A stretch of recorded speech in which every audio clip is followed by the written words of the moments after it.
Hi, in today's tutorial we're going to go over the layer styles. I have here a background, white, medium gray, and solid black. That's to help show you the different effects that the layer styles have.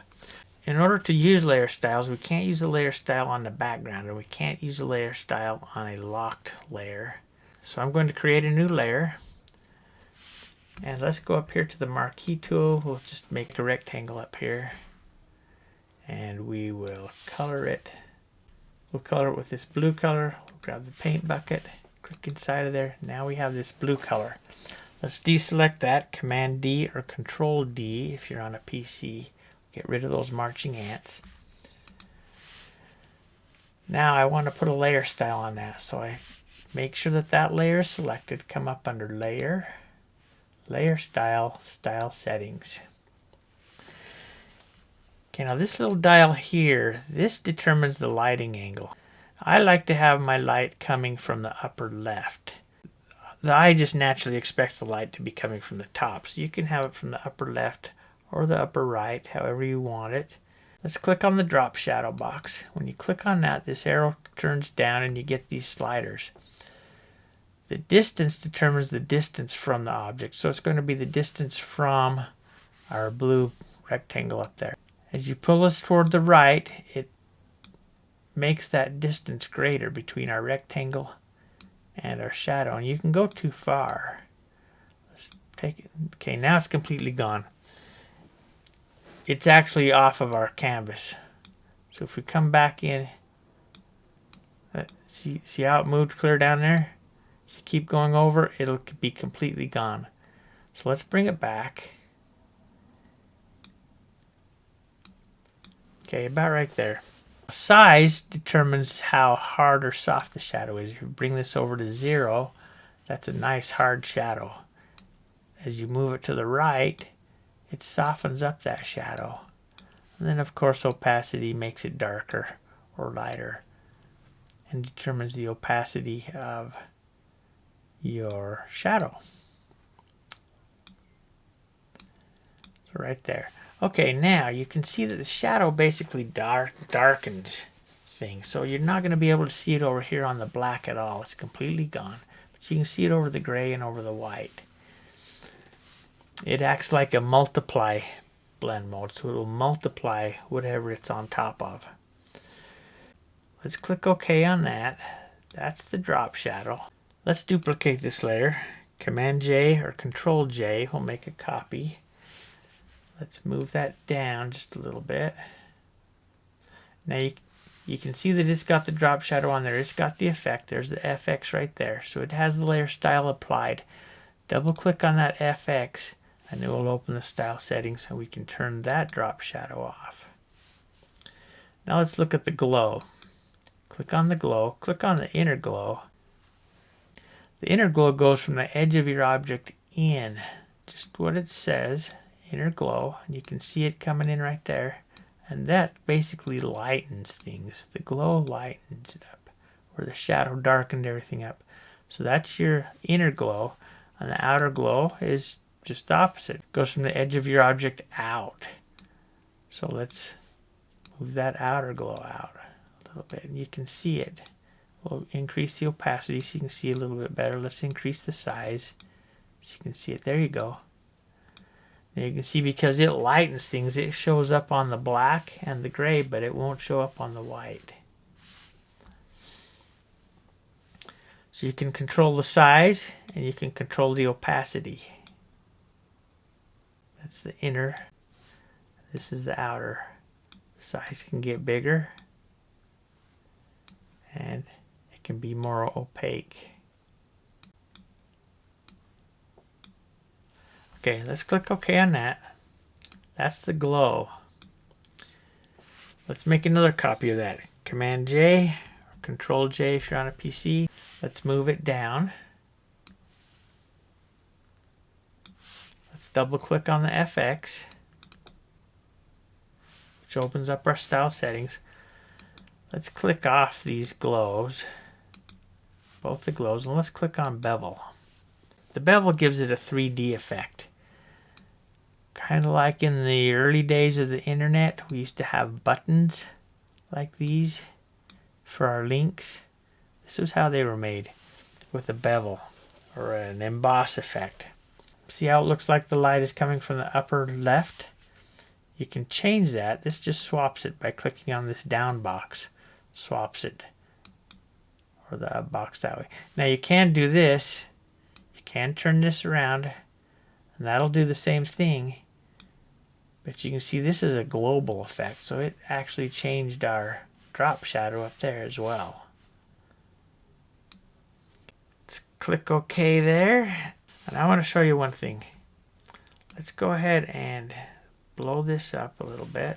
These are your rulers over here on the left side and across the top. And if you can't see the rulers, you can go to View, Rulers, and there's your keyboard shortcut right there. Shift Command R if you're on a Mac, Shift Control R if you're on a PC. If you hold down the Control, if you're on a Mac, hold down the Control and click in that ruler, and you can change the unit of measurement. Now, if you're on a PC, just right click on that ruler.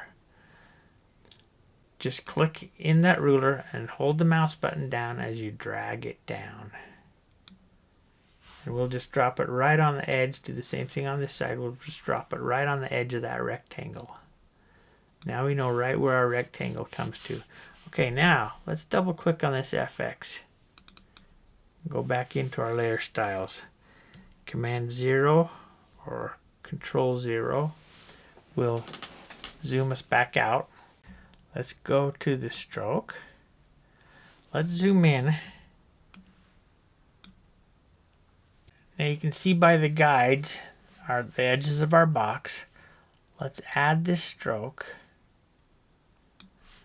Let's change the color of it.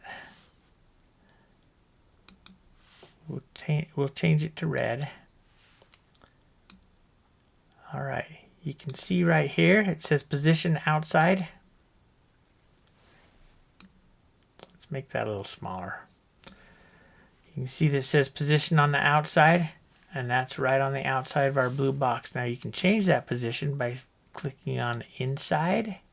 Now it's on the inside of our blue box, or center. Now it's on the center of our blue box.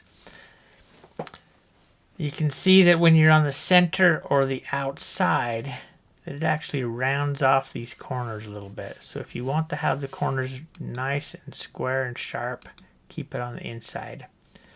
Another problem I can see, let's go to the center, you can see it really good, is that bevel. The dark shadowy part of our bevel is actually being applied to our stroke as well. So if you want to get rid of that, we actually need to put that stroke on its own layer. So let's click OK. And if we command click or control click, if you're on a PC, right on this layer, that loads that blue rectangle as a selection. Now we can make a new layer right above our blue rectangle. Go up to Edit, Stroke Selection, and we'll make it the same red or close to it. If you're doing this yourself, you can make it the same red. Click OK. Now I'm not sure how big that is. Let's just click OK. It's 10 pixels. We can go back into the FX, change that to 10 pixels, and it should be exactly the same size. Okay, now you can see there's our stroke on our layer styles. Now we'll turn the visibility of our stroke layer on. You can see that it covers up that shadowy part of the bevel. So that's a way that you can get around that problem. Now all you need to do right now is click both of those layers and put them in a group. We'll just call it bevel. And you can move that group around as a group. Now a lot of times we use layer styles with type. So let's go ahead and grab the type tool. We'll put some type down here.